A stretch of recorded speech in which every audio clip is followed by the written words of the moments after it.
So it's 2023, and you're trying to do a PC build under $1,000. These are some components that are pretty decent for the price, and although they weren't great from the start, they have actually come down in price quite a bit and can offer pretty decent price to performance in today's date. Now, I know somebody's going to mention this, the value of the RTX 4060 versus something like a 6700 XT. Normally I would pick AMD, but the user wanted this video card, so we ended up going that direction. Let's get into the components. For the motherboard, we're going to be using an MSI Z690A with an Intel Core i5-12400F, which is a 6-core, 12-thread processor. We're also going to be using some Ripjaws 6000 memory in the 32GB configuration, and a 970 EVO 1TB NVMe SSD. The Peerless Assassin 120 was why I actually had to switch cases out, simply because this would not fit in the other case. It just rubbed against the glass. But with this kind of cooler, we're going to get some really nice temperatures, and it will be nice and quiet. For the computer case, we're using an H510 Elite, which is very overpriced, and I would not suggest this case for any budget systems. But there are plenty of $60 cases or below on Amazon and Newegg that'll do just fine. As for the power supply, we're using a pretty budget-friendly Corsair VS600, which is a decent power supply and will do the job just fine. Also, these cable extensions from Asia Horse. These will really tidy up the look. And finally, for the GPU, we're using the dual RTX 4060. This is the 8GB model, and it's a pretty nice looking card, small form factor, and currently sits at $300 US on Amazon. It's nice to see a metal backplate on this graphics card, but at the prices that these 40 series cards are, they should include them on all of them. Now I just need to pop in a few fans, boot this thing up, and let's see what it looks like.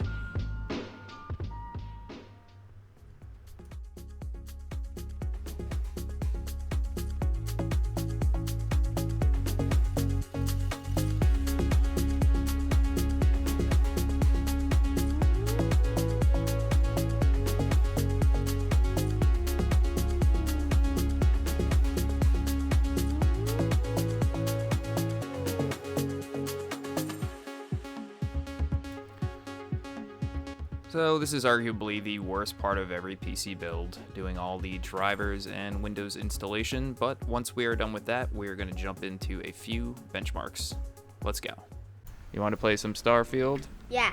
This is my daughter. She's going to be helping me with these benchmarks. We're going to be using medium settings for 1080p. Many people online argue how this game looks, and personally I think it looks kind of muddy. The average 62 FPS with a 1% low of 40 isn't too bad, but it's not great. Now we're going to be switching to high settings. With high settings, we have cleaned up the image quite a bit, and it does look a lot better, but the frame rate will not stay anywhere near 60. It seems to drop all the way down even into the 30s. Keep in mind that we are using FSR2, and the 8GB of VRAM is hitting its cap the entire time during this playthrough.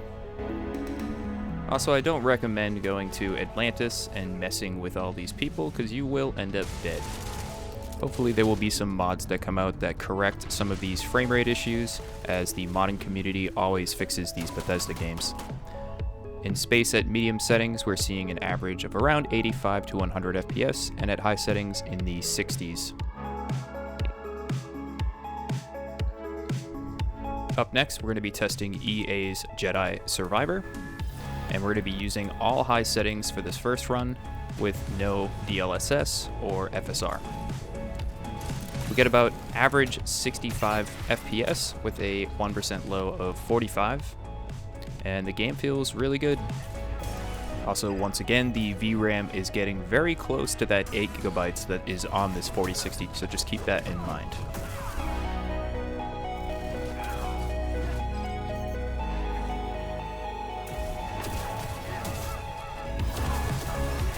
This game does include DLSS 3 frame generation, and with DLSS 2 on quality plus the frame generation, we're seeing a pretty solid 90 frames per second.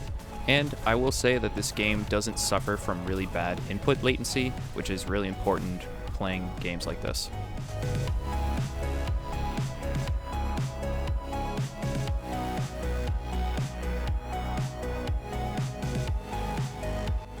Up next is CD Projekt Red's Cyberpunk,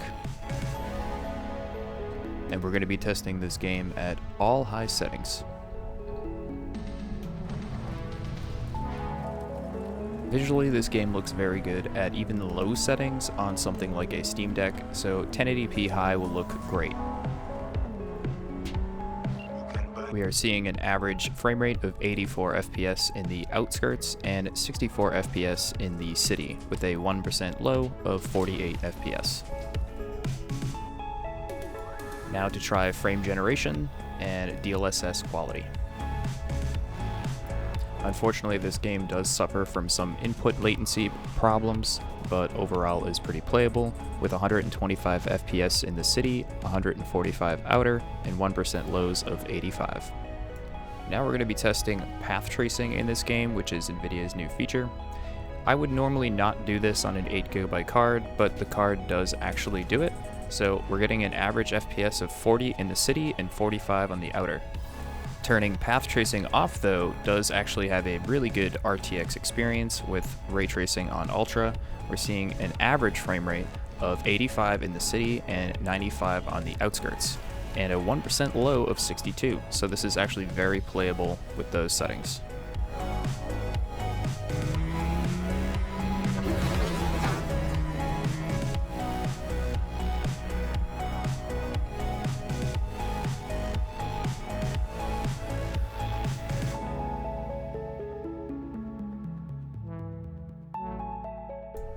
So I think at around $850, this PC is a good example of decent price to performance in 2023. I would not suggest the 8GB card to everybody, especially if you think you're going to up your resolution down the line. 1440p is going to be a lot harder to run, and obviously 4K is a no-go. That being said, not that long ago, you couldn't even buy a video card for the price of this entire computer, so I think all things said and done, with some of the prices coming down, the suggestion for this type of build is definitely worth it. Thanks again for watching, like and subscribe for more content like this.